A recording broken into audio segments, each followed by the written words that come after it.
জাপানের বিপক্ষে ব্রাজিল জিততে পারবে তো? আগের দেখা হার, কিন্তু এবার জিতলে স্বপ্ন টিকে থাকবে, হারলে বিদায়। এমন সমীকরণে আপনার মাথা যখন চিন্তায় ভার হয়ে আছে, তাই তো?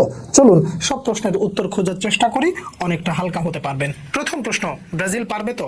এই চিন্তাটা এই মুহূর্তে হওয়াটা যেমন স্বাভাবিক, একই সাথে ব্রাজিল জিতবে এই আত্মবিশ্বাসটাও আপনার মধ্যে অবশ্যই থাকতে হবে। তার কারণ যেই দলকে আপনি সমর্থন করেন সেই দলের বিপক্ষে কত বড় শক্তিশালী দল আসুক, এইটা আপনার দেখার সময় না, বরং আপনি আত্মবিশ্বাসের সাথে এটা বলতে পারেন যে যেমনই হোক না কেন শেষ বিন্দু পর্যন্ত বা শেষ মিনিট পর্যন্ত আমার দলের উপরে সমর্থনটা থাকবে।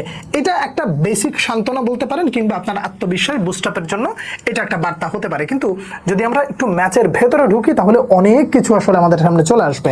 প্রথম প্রশ্ন, আগের ম্যাচটায় অর্থাৎ এর আগে জাপানের বিপক্ষে ব্রাজিল 2টা গোল নিয়ে লিড নিয়েছিল, সেই ম্যাচ হেরে গিয়েছিল। দেখুন ওটার পার্সপেক্টিভ আর এটার অবস্থা এক নয়। ওটা ছিল একটা ফ্রেন্ডলি ম্যাচ, আর যেখানে নিজেদেরই একজন খেলোয়াড় আপনার হয়ে যখন প্রতিপক্ষের হয়ে যখন গোল করে দেয়, তখন আর আসলে আপনি সেই ম্যাচ কিভাবে বের করে আনবেন, এটা যেমন একটা ইস্যু।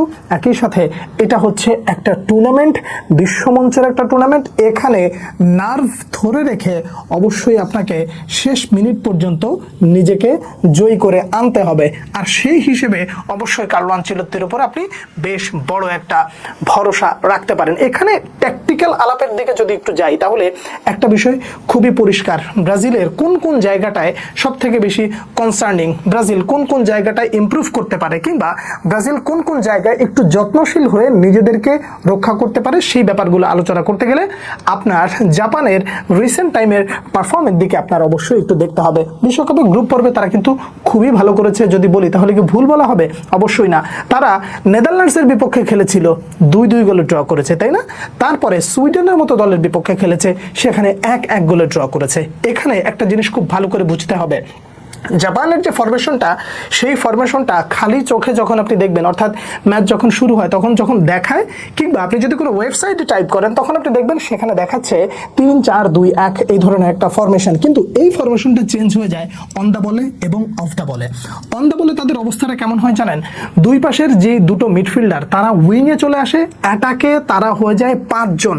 আবার বলি, অ্যাটাকে তারা তখন হয়ে যায় 5 জন। আর যখন অফ দ্য বলে হয় তখন 2 জন অ্যাটাকিং মিডফিল্ডার আস্তে করে নিচের দিকে নেমে এসে সেন্টার মিডফিল্ডটা দখল করে নেয়, এবং যে 2 জন রাইট এবং মিডফিল্ডে ছিল তারা 2 জন নিচে নেমে গিয়ে সরাসরি ফুল ব্যাক হয়ে যায়। যে কারণে তাদের অফ দ্য বলে স্ট্র্যাটেজিটা হয়, ডিফেন্ডার থাকে 5 জন, মিডফিল্ডার থাকে 4 জন, আর উপরে থাকে 1 জন জাস্ট কোনো রকম প্রেস করার জন্য বা পজিশন ব্লক করার জন্য। তো এই ধরনের স্ট্র্যাটেজি যখন একটা দল নিয়ে সামনের দিকে আগায়, তখন প্রতিপক্ষ হিসেবে বা আপনার দল হিসেবে আপনি আসলে কি ধরনের চিন্তা করবেন? এবার হচ্ছে আসল খেলাটা। ব্রাজিলের মিডফিল্ড সব থেকে বেশি শক্তপোক্ত হতে হবে। এক্ষেত্রে কার্লো আনচেলত্তি অবশ্য একটা ভরসা পেতে পারেন, তার কারণ তিনি এই প্রথম ব্রাজিলের দায়িত্ব নেওয়ার পরে এই প্রথম বোধহয় একটা রিপিট একাদশ অপরিবর্তিতভাবে তিনি নামাতে পারছেন। এর আগে কিন্তু এই সুযোগটা ছিল না। এ আছে এ নাই, নুন আনতে পান্তা ফুরায়, এরকম একটা অবস্থা। যাকেই মোটামুটি একটু ফিক্সড ভাবা হয় তিনি ইনজুরিতে পড়ে যান। এর আগের ম্যাচে স্কটল্যান্ডের বিপক্ষে ব্রাজিলের যে ম্যাচটা হয়েছে, সেখানে যে স্কোয়াডটা দেখেছিলেন বা একাদশ দেখেছিলেন, সেই একাদশটাই ব্রাজিল নামাতে যাচ্ছে বা কার্লো আনচেলত্তি আস্থা রাখবেন। এই জায়গায় একটা বিষয় খুবই কনসার্নিং এবং প্লাস পয়েন্ট, সেটা হলো ব্রুনো গিমারাইজ ক্যাসিমিরোর সাথে যেই লিঙ্ক আপটা তৈরি হয়েছে, যে কেমিস্ট্রিটা তৈরি হয়েছে, এই কেমিস্ট্রিটা অবশ্যই আলোচনার বিষয় এবং ব্রাজিলকে অনেক বেশি বুস্ট আপ করবে। একই সাথে লুকাস পাকেতার ইনক্লুশন এবং তিনি যেভাবে নিজেকে স্প্রেড করেছেন, নিজের অ্যাটাকিং মিডফিল্ডারের ওই যে মাইন্ডসেট, ওই জায়গা থেকে ফিরে এসে ডিফেন্সিভ মেন্টালিটির পাশাপাশি মিডফিল্ডে মোটামুটি নিজের সংযোগটা তৈরি করার যেই অ্যাপ্রোচটা দেখিয়েছেন, সেটা অবশ্যই অনেক বড় একটা ইস্যু এবং ব্রাজিলের জন্য প্লাস পয়েন্ট।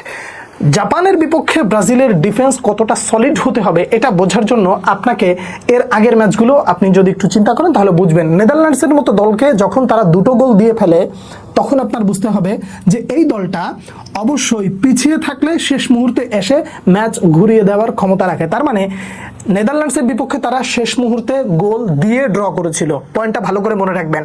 আবার এই দলটাই কিনা যখন সুইডেনের বিপক্ষে খেলে তখন তারা গোল খেয়ে তারপরে হচ্ছে ড্রটা হয়েছিল। এর মানে যখন তারা প্রথম গোলটা দেয় তখন তারা একেবারে ভালোভাবে বাস পার্কিং শুরু করে, আবার যখন তারা প্রথম গোল খেয়ে যায় শেষ মুহূর্ত পর্যন্ত অল অ্যাটাকে চলে যায়। এই উদাহরণটা এই জন্য টানলাম, ব্রাজিল এবং জাপানের মধ্যকার এই ম্যাচটায় যারা আগে গোল পাবে তারাই হচ্ছে সব থেকে বেশি অ্যাডভান্টেজের দিকে চলে যাবে। কিরকম? যদি জাপান আগে গোল পেয়ে যায় তখন দেখবেন ওরা পজিশন ঠিক রেখে লো ব্লকে খেলার চেষ্টা করছে এবং বাস পার্কিং করা শুরু করে দিয়েছে। ব্রাজিলকে তখন ছুরির উপরে নাচাবে। কেন নাচাবে এটা বললাম? এটা বলার পেছনের কারণ হলো ওরা 90 মিনিট, মানে এমন একটা শব্দ বলা দরকার যে শব্দটা বললে আসলে আপনার কাছে খারাপ লাগতে পারে, ওরা হচ্ছে পশুর মতো দৌড়ায়। বুঝতে পেরেছেন কোন পশুটা? এবার আপনি বুঝে নেন। তো এই যে পশুর মতো দৌড়ায়, ওদের ভেতরে যে পরিমাণ দম আর যে পরিমাণ ওদের মানে স্ট্যামিনা, এইটা আসলে ইউরোপিয়ান যারা বা ইউরোপিয়ান ফুটবলের সাথে যারা নিয়মিত খেলে তাদের জন্য অনেকটা কষ্টকর হয়ে যায়। 90 মিনিট এইভাবে সার্ভাইভ করা যে কোনো দলের জন্য টাফ, আর ইউরোপিয়ান দলের জন্য আরও বেশি টাফ। যদিও আপনি বলবেন ভাই ব্রাজিল তো ইউরোপিয়ান দল না, এটা তো ল্যাতিন আমেরিকার দল। দেখুন দলটা ল্যাতিনের, কিন্তু অধিকাংশ প্লেয়ার হচ্ছে ইউরোপে খেলে, যে কারণে আপনি ল্যাটিন ট্যাগ দিয়ে আপনি ল্যাটিনের দল বানিয়ে দিতে পারবেন না। আপনাকে ধরতে হবে যে এই দলটায় সব থেকে বেশি প্লেয়ার কোন সাইডের আছে। এই ব্যাপারগুলো হচ্ছে ইম্পর্টেন্ট। তো যেটা বলছিলাম যে যদি জাপান আগে গোল পেয়ে যায় তখন তারা বাস পার্কিং শুরু করে, যখন পজিশন ভিত্তিক খেলা শুরু করবে ব্রাজিলের তখন ম্যাচ বাঁচানোর জন্য হোক আর যে জন্যই হোক না কেন ডিফেন্সটা ছেড়ে দিয়ে কিছুটা অ্যাটাকিং মাইন্ডসেটে তাদের খেলতে হবে। আর যখন অ্যাটাকিং মাইন্ডসেটে কোনো দল খেলে তখন লিকেজ তৈরি হয় ডিফেন্সে, আর সেই সময় কাউন্টার অ্যাটাকে যে কোনো মুহূর্তে দল গোল খেয়ে যেতে পারে। তার মানে ব্রাজিলকে প্রথম গোল খাওয়া যাবে না, এইটা হলো মেইন পয়েন্ট। যদি ব্রাজিল প্রথম গোল কনসিড না করে তাদেরকে গোল দিয়ে ফেলে তখন বিষয়টা কেমন দাঁড়াবে জানেন? তখন বিষয়টা হয়ে দাঁড়াবে একটা উইন উইন সিচুয়েশন, এরকম যে আমরা যদি ম্যাচে না ফিরি তাহলে আমাদের এখান থেকে বেরিয়ে যেতে হবে। তখন জাপান কি করবে? নিরুপায় হয়ে অল কাউন্টারে আসবে, আর অল কাউন্টারে আসলে ভিনিসিয়াস জুনিয়র একেবারে পুরো পাক্কা প্লেয়ার দাঁড়ায় আছে। কাউন্টারে কুইক কাউন্টারে কিভাবে প্রতিপক্ষরে সাইজ করতে হয় এটা রিয়াল মাদ্রিদেও দেখিয়েছে, এই আনচেলত্তির আন্ডারে দেখাইছে, এবং এই বিশ্বকাপে ভিনিসিয়াস জুনিয়র কি করতে পারেন সেটাও দেখিয়েছে। এবার একটা জিনিস একটু ভালো করে বোঝার চেষ্টা করেন, জাগাউটে কার্লো আনচেলত্তি দাঁড়ানো আছে, উনি আমার থেকে ভালো বোঝেন। আমি যা বলছি এগুলো জাস্ট একটা প্রেডিকশন এবং অ্যানালাইসিস এর জন্য যা দেখে সেটাই হচ্ছে আমি আপনার সামনে তুলে ধরার চেষ্টা করি। কার্লো আনচেলত্তির প্র্যাকটিসটা এই জায়গায় সবথেকে বেশি সুইটেবল যে তিনি যে দুজন ডিফেন্ডার পেয়েছেন, ওয়ার্ল্ড ক্লাস ডিফেন্ডার, এই দুজন ডিফেন্ডারের উপরে তিনি ভরসা রাখতে পারেন। কথা হচ্ছে যে কিভাবে তাদেরকে ডিস্ট্রয় করা যায় মিডফিল্ড দিয়ে। মিডফিল্ডে যদি আপনি ডিস্ট্রয় করতে না পারেন সেক্ষেত্রে আপনার অনেক বেশি সাফার করতে হবে।